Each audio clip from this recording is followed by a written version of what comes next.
आज का जो कार्यक्रम है, जो हांसी महम रोहतक लाइन रेलवे की जो रेल शुरू हुई है, ये केंद्र की कांग्रेस सरकार और हरियाणा की चौधरी भूपेंद्र सिंह हुड्डा की कांग्रेस सरकार के दौरान माननीय पूर्व केंद्रीय रेल मंत्री आज के हमारे राष्ट्रीय अध्यक्ष खड़गे साहब जी ने और माननीय चौधरी भूपेंद्र सिंह हुड्डा जी व हमारे एमपी श्री दीपेंद्र हुड्डा जी के द्वारा ही इसका शिलान्यास किया गया था।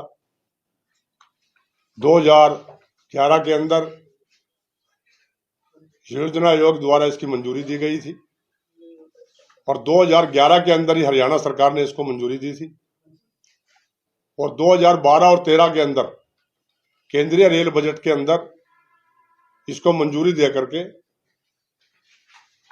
358 करोड़ रुपए केंद्रीय सरकार ने स्वीकृत किए थे।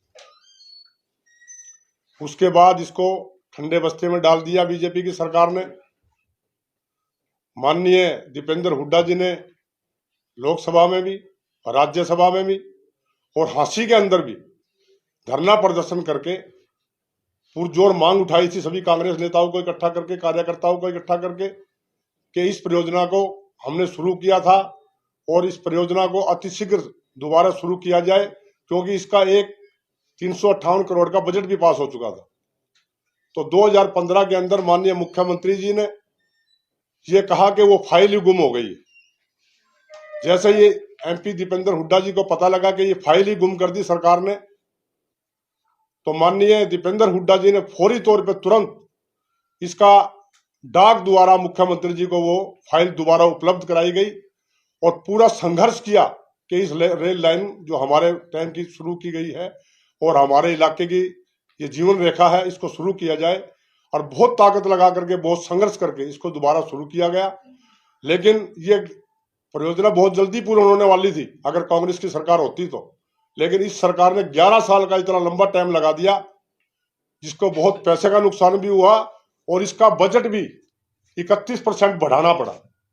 तो आज हमें इस बात की तो खुशी है कि हुड्डा साहब के टाइम में और कांग्रेस सरकार में और एमपी साहब के टाइम में उनके संघर्ष को, जैसे उन्होंने संघर्ष किया था, उसको रेल लाइन को पूरा हो गया और वो रेल लाइन शुरू हो गई और वो रेल शुरू हो गई। तो इस बात की तो हम खुशी भी जाहिर करते हैं। और परसों 20 तारीख को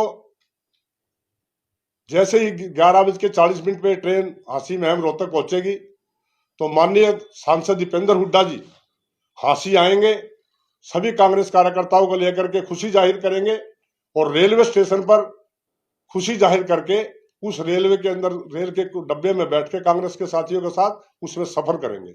इसलिए आज आपको यहाँ बुलाया गया है। देखो, ये इसमें कोई दो राय नहीं है कि कांग्रेस की सरकार केंद्र में थी, हरियाणा में हुड्डा साहब की सरकार के दौरान ही ये रेल लाइन का विस्तार हुआ था और 358 की किस्त भी जारी कर दी गई थी। तो आप मानते हैं कि कहीं ना कहीं बीजेपी इस बात का क्रेडिट ले रही है? नहीं, बीजेपी क्रेडिट तो देखो, उसके बाद कार्य तो उन्होंने किया, लेकिन मैं ये कहता हूँ 11 साल का इतना टाइम लगा दिया जो कि 2 साल और 3 साल में पूरा होना था। शर्मा जी, शमशेर खरकड़ा ने ये कहा कि तभी मैंने फाइल चलाई थी, इन्होंने कुछ नहीं किया, ये तो ऐसे ही जो है ना कई पत्थर रख के चले गए थे, ना बजट अलॉट हुआ था ना कुछ और हुआ था। देखो, मैं शमशेर खरकड़ा की बातों से अनभिज्ञ इसलिए हूं कि मेरे को पता नहीं उन्होंने क्या बोला, लेकिन आपने मेरे को बोला, कोई बात नहीं, मैं इसके लिए माफी चाहता हूं, मेरे को नहीं पता था। लेकिन इस बात को तो पूरा हरियाणा जानता है कि माननीय खड़गे साहब रेल मंत्री थे और हांसी के अंदर ही इसका नींव पत्थर रखा गया था। आप भी वहां मौजूद थे, मैं भी उस टाइम नगर परिषद में चेयरमैन प्रतिनिधि था और आज के जो विधायक है, उस टाइम वो कांग्रेस के विधायक थे, वो भी वहां मौजूद थे, वो भी बता देंगे कि इसका नींव का पत्थर किसने रखा था। और मैं आपको विस्तार से मैंने बताया कि 2011 में योजना आयोग से मंजूरी मिली, 2011 में हरियाणा सरकार से मंजूरी मिली, 12 और 13 के अंदर रेल बजट के अंदर इसका 358 करोड़ रुपए की किस्त भी जारी की गई और 15 के अंदर ये फाइल गुम भी हो गई और दोबारा एमपी साहब ने ये फाइल उनको उपलब्ध भी कराई। सुमन जी, विधायक जी ने ये तो मान रहे हैं कि कांग्रेस के शासन में इसका नींव पत्थर रखा गया था, साथ में वो ये भी कह रहे हैं इसके ऊपर कांग्रेस के शासन में एक ईंट भी नहीं लगी। देखो, आज विधायक जी कुछ भी कहे, उस टाइम तो विधायक जी हुड्डा साहब के गुणगान गा रहे थे और अंदर बैठ के 4 आदमी आज भी गाते हैं। वो कहते हैं ऐसी सरकार तो होनी ही नहीं। अंदर की रिपोर्ट पूरी ले रहे हो? रखनी पड़ती है जी, विपक्ष में तो रखेंगे। कौन कौन कर जी? भाई भाई उधर आपके आवाज नहीं क्या बोले, दोबारा बोलो। बिल्कुल गुण कौन गा रहा है जी? हुड्डा के गुण। हुड्डा साहब के तो हरियाणा साहब भी गुण गा रहे हैं, बोला कांग्रेस की सारा हुड्डा साहब की सरकार जैसी सरकार नहीं होनी। आज के वक्त भी गा रहे हैं। आप ऐसे पूछ के पुरानी बात कर रहे देखो, हो। आप पूछ के देखो उनसे। नहीं तो आपको कोई उम्मीद है क्या, मतलब कोई उनको भाई आपकी पार्टी को मजबूत कर सकते हैं? नहीं, उन्होंने 1-2 बार पहले बोला भी है कि वो सरकार में काम बहुत हुए। आज चाहे वो अपनी परिभाषा बदल गए, आज वो बीजेपी के विधायक हैं, लेकिन खुद उन्होंने कहा कि ऐसी सरकार नहीं होनी, हुड्डा साहब जैसी सरकार नहीं होनी। मलिक साहब कितना फायदा होगा इस रेल से चलने से? देखिए, फायदा तो बहुत सारी लाखों की हमारी जो जनता है उसको फायदा होगा, टाइम बचेगा और पैसा बचेगा। और बहुत अच्छी ये परियोजना थी जो कांग्रेस के टाइम में जो ना पास हुई, मगर इसको किसी तरीके से डिले करके ये अपना क्रेडिट जो लेना चाह रहे हैं, ये हरियाणा की सारी जनता को, खासकर विशेषकर जो रोहतक से लेके यहाँ तक की हमारी जो जनता है उसको जो है ना, देखो मुआवजा भी बहुत अच्छा मिला किसानों को, और हमारी जो ये सफर है भिवानी होके आती थी, ये सफर भी बहुत छोटा हो गया, तो हमारी पब्लिक को बहुत ज्यादा इसका फायदा मिलेगा।